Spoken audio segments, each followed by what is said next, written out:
Informasi berikut ini bagi sebagian orang mungkin tidak disukai, bagi sebagian orang mungkin tidak diperdulikan, bagi sebagian orang lagi bisa membuat Indonesia negatif citranya di mata dunia. Beberapa jam setelah Indonesia memutuskan memberikan suara dengan pernyataan no atau tidak mendukung R2P di sidang PBB, Lembaga Keuangan Dubai dan beberapa lembaga keuangan yang rencananya mendukung Indonesia Investment Authority atau SWF ala non-MMT menarik mundur dukungan mereka. Sehingga rencana besar SWF bisa gagal seperti rencana pemindahan ibu kota yang melambat bahkan berkesan mulai dilupakan oleh yang melakukan inisiasinya. Pastinya banyak yang tidak percaya bahwa keputusan keberangkatan haji di Indonesia ke Mekah yang sudah 2 tahun ini ditunda adalah keputusan politik. Juga ketika tim All England kita tidak dapat izin bertanding, ini masalah politik. Tapi banyak yang tidak percaya, alias kebijakan politik Indonesia kental miring ke satu sisi membuat sisi berlawanan mulai dalam tanda petik melakukan sesuatu unjuk kekuatan.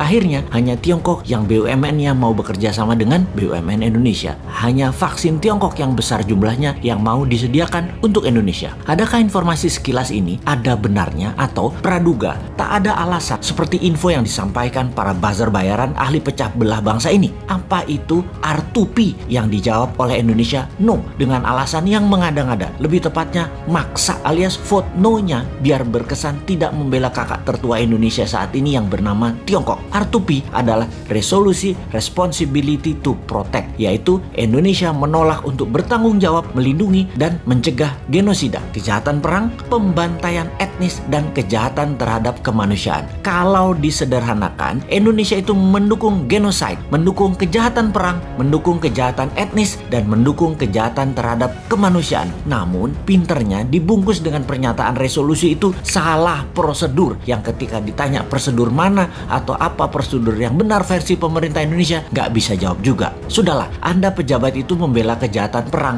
karena harus satu kata sama dengan Tiongkok. Sudahlah, ngaku aja. Singkat cerita, R2P resolusinya dimenangkan yang vote yes atau yang mendukung, atau mereka anti kejahatan perang, anti kejahatan kemanusiaan, di mana Indonesia dengan memvote no artinya Indonesia anti HAM. Indonesia bergabung dengan 15 negara yang vote no seperti Tiongkok, Rusia, Kuba, Suriah, Korea Utara. Keputusan no ini melawan 115 negara yang memvote yes seperti Jepang, Amerika, Timor Leste, Malaysia, Spanyol, New Zealand, Australia, Myanmar, Filipina, dan lain sebagainya. Alias di regional, keputusan no Indonesia sejalan dengan keputusan kakak tertua Tiongkok yang berbeda dengan keputusan negara tetangga Indonesia seperti Australia, Papua Nugini, Timor Timur, Malaysia, dan Filipina. Hebat keputusan yang berani sekali itu. Ini sudah menunjukkan Indonesia nggak kompak dengan ASEAN dan regional tetangganya. Oke lah, apapun itu semuanya sudah diputuskan dalam politik luar negeri. Dan inilah yang jadi masalah ketika kebijakan negara beda dengan mainstream atau jalur utama. Jadi berhaji dilarang, mudah-mudahan bukan pesanan Amerika ke Saudi ya. Bener-bener mudah-mudahan karena alasan lain. Seperti apa? Duit hajinya nggak ada misalnya. Kepake sama proyek apa gitu. Ya mudah-mudahan bukan tekanan negara lain. Gawat soalnya kalau itu artinya. Jadi ketika banyak negara tarik diri, tidak kasih investasi ke proyek Indonesia, bukan karena tekanan negara superpower, tapi memang proyek investasinya